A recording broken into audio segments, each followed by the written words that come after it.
they become manipulative with theology in order to get Job to agree to their theology. Dr. Dominick Hernández, professor of Old Testament and Semitics, and I'm here to answer your questions from the internet about the Bible. This is Text Support. Why do different translations of the Old Testament often disagree? Well, reason number one is that the Old Testament was written in a different language than English or the modern language that you might read. Anytime you translate from one language into another, there's always going to be differences in interpretation. Another thing that we should consider about contemporary translations is sometimes as contemporary readers, we hold them to too high of a standard than what they actually were intended to fulfill. Many versions actually have a goal. Those goals frequently dictate the type of language that you're going to get in a translation, because remember, you cannot translate without there being an element of interpretation. Another reason, sometimes texts are revealed throughout history that help us nuance and even make better the translations that we have. For example, the Dead Sea Scrolls were found in the middle of the 20th century. And when the Dead Sea Scrolls were found, the Dead Sea Scrolls had manuscripts that were much older than the manuscripts that we normally translate our Old Testament from. But there's actually what we call a text critical issue here. So text criticism is when scholars of the Bible look at all of the potential versions of the Bible. They look at all of the manuscripts and try to get back to a putative original forms. Translators have to make a choice.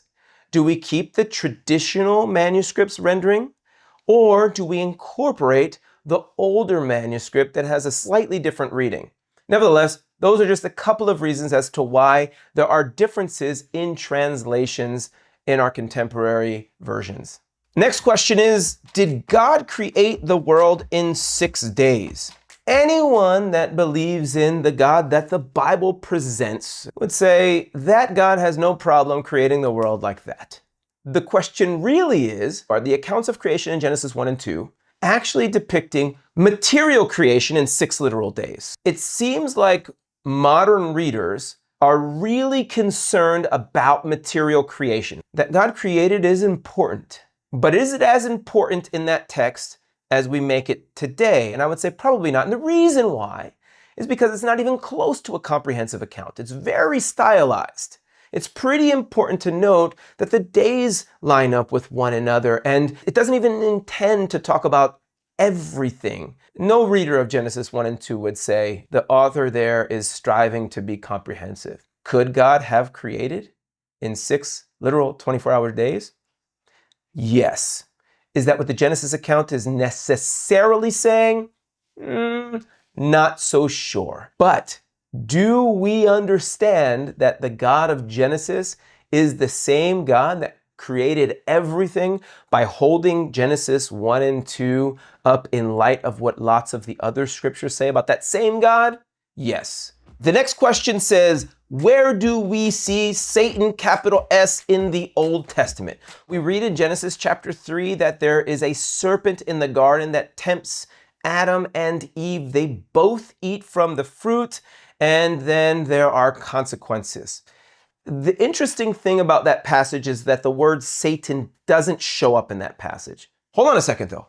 As we continue to read, we get to the book of Job, and we actually read that many of our translations have the word Satan capitalized there. And we're like, Satan shows up there. Okay, well, here's the deal. We don't normally put articles, the word the, before names. And in Job, the word the shows up before Satan. It doesn't necessarily mean that Satan isn't there, but what it does mean is that there isn't a proper name, Satan, there. But the proper name does show up in 1 Chronicles chapter 21, verse 1. Then Satan stood against Israel and incited David to number Israel. It's very clear that the chronicler believes that there's a proper name, Satan. There's some sort of really bad figure that incites David to do something not good. Now let's think, was the Satan in chapters 1 and 2 of Job actually Satan, capital S? It could have been. It does seem that the Satan in that context challenges God's system of just retribution by way of Job. That sounds pretty bad. Then we go back to the beginning, Genesis 3, and we read that there was this serpent evidently talking, challenging what God had really said to Adam and Eve. So it does seem, just by reading the Old Testament, that the character we see show up in Job and the character we see show up in Genesis 3 could be the same Satan that we see in 1 Chronicles chapter 21. Throughout the New Testament, who Satan is in Christian theology is ironed out for us. But I do think, at least, bare minimum, Satan does show up in 1 Chronicles chapter 21, verse 1. And I think we understand where he might show up elsewhere based upon that passage. Next question is, what should we make of Job's friends' advice?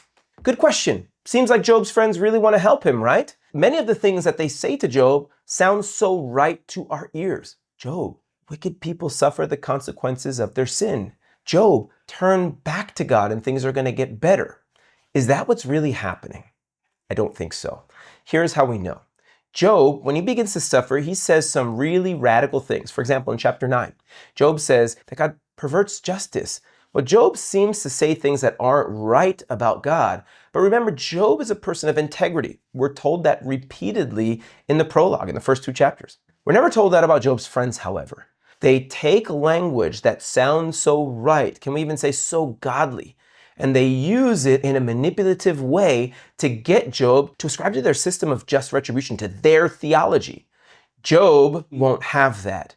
By the time we get to the end of the book, we are able to see what to make of Job's friends' speeches. In Job chapter 42, verses 7 and 8, we read, "After the Lord had spoken these words to Job, the Lord said to Eliphaz," Job's first friend, "My anger burns against you and against your 2 friends, for you have not spoken of me what is right as my servant Job has." Hasn't God been paying attention to what Job just said about him in the previous chapters? And Job's friends sound so right. What do you mean they haven't spoken rightly? Well, Job's friends used all of this right-sounding language to create a system in which God was also simply a player in their system. Now, here's why this is important. Frequently in churches, people will quote from the book of Job something that sounds nice from Job's friends. God says, "They spoke wrongly about me." Let's not quote them out of context as if they're doing something different. Next question is, why does my Bible capitalize every letter in Lord? Capital L, capital O, capital R, capital D. Great question. This also relates to the question as to why sometimes the Bible refers to God as God and other times refers to God as Lord. Whenever we see the name capital L, capital O, capital R, capital D, it is not just a title, but a name. That name stems from, and maybe the most well-known passage, Exodus chapter 3, verse 14. Now in the context, Moses is being commanded by God to go back and get his people from Egypt. And he's hesitant. He says to God, "Who should I tell them sent me?" God said to Moses, "I am who I am." And he said, "Say to the people of Israel, I am has sent me to you." Now that phrase, "I am who I am," is ehyeh asher ehyeh, based upon the verbal root haya, means to be or something like that. Ehyeh is an imperfect form. It means I am, I continue to be, I will be, I was. It's continuous. This is the to be God. This is the ever existing God. This is the God that was, is, and will always be. Ehyeh asher ehyeh. Some people take the pronunciation of that very seriously and would rather not try to pronounce it so as not to take the Lord's name in vain. And so in our contemporary Bibles, whenever that tetragrammaton, that 4-letter name for God appears, it appears as capital L, capital O, capital R, capital D. What this means is that every time we come across that Lord capitalized, we know that we're talking about the name of the personal God of the people of Israel who sent Moses back to get the people of Israel out of Egypt. Now, there are other different general ways to say God. Elohim, El, Eloah, those are all ways to say God. But there's only one way to say the name of the God of Israel, the one that said, Ehyeh asher ehyeh. Yes, that's what's represented by capital L, capital O, capital R, capital D. The next question is, why do the Psalms have prayer of judgment?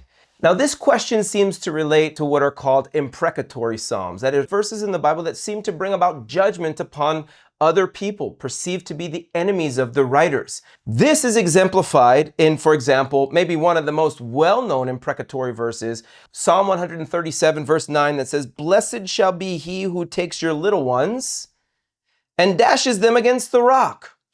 There's clearly no excuse for taking little ones and banging little ones' heads against the rock or anything like that. Rather, what we see here are genuine sentiments from a biblical writer. Poetry that reflects genuine human emotion. Now, that genuine human emotion is not always what we would consider to be right. But when it's genuine, it's still good. They're different.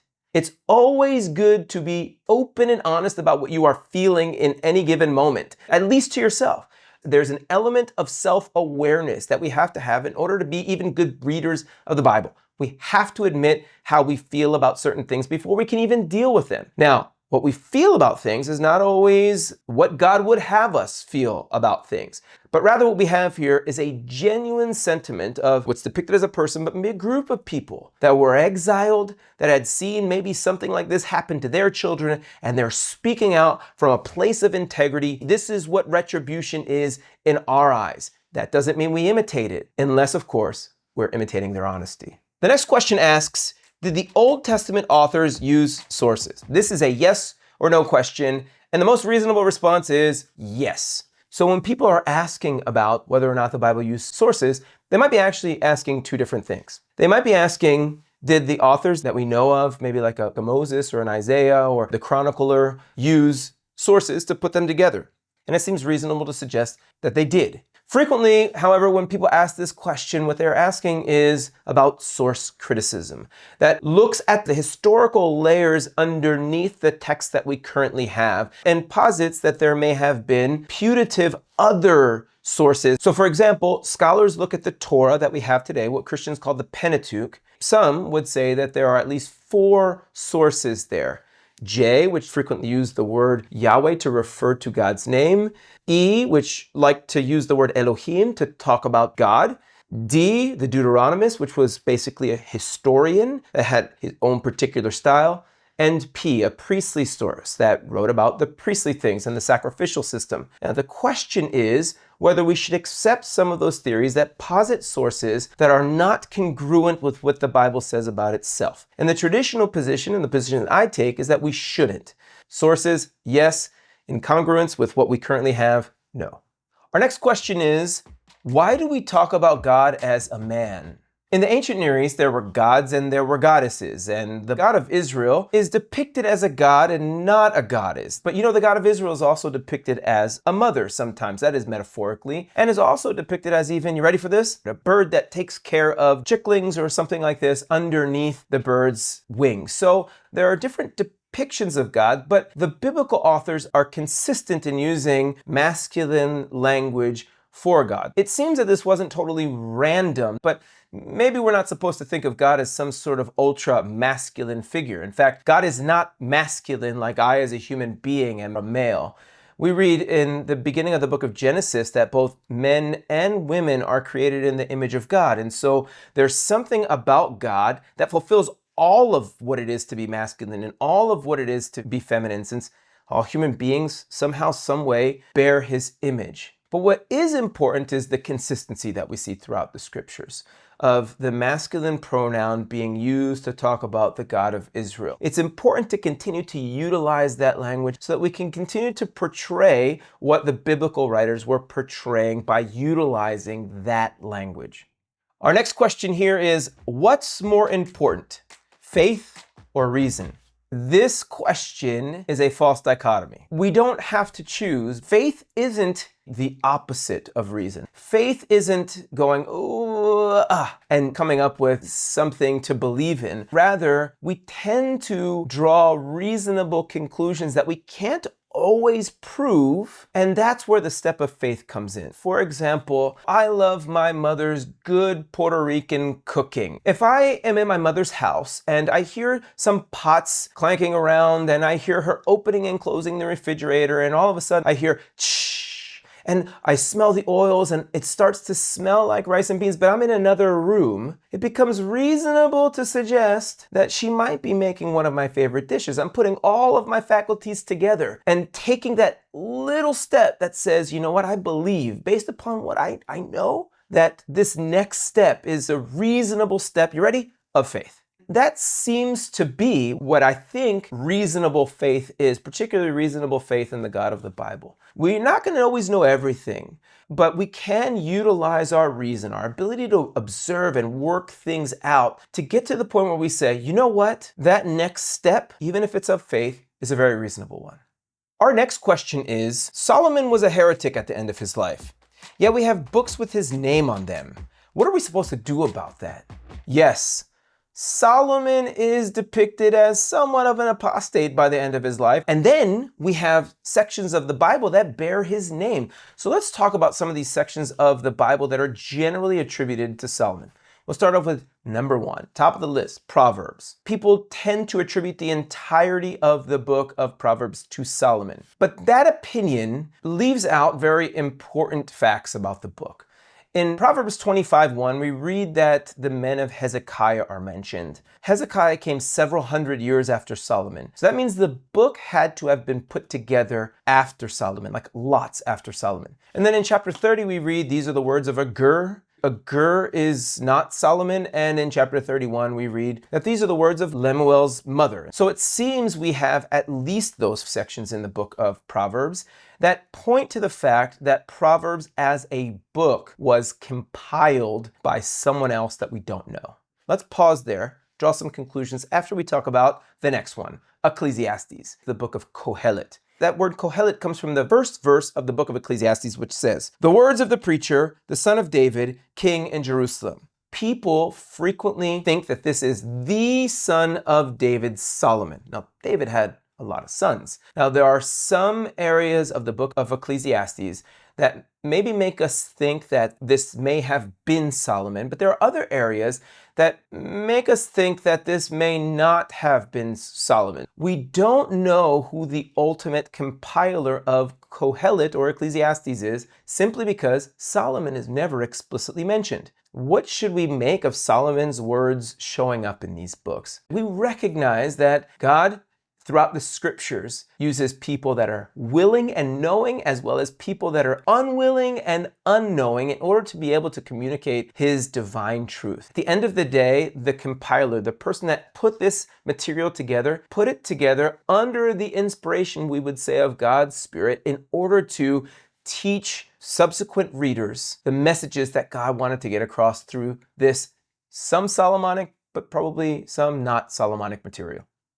Some of those questions had me sweating a little bit, but I'm glad we worked through them. I really look forward to answering some more of your questions on the next episode.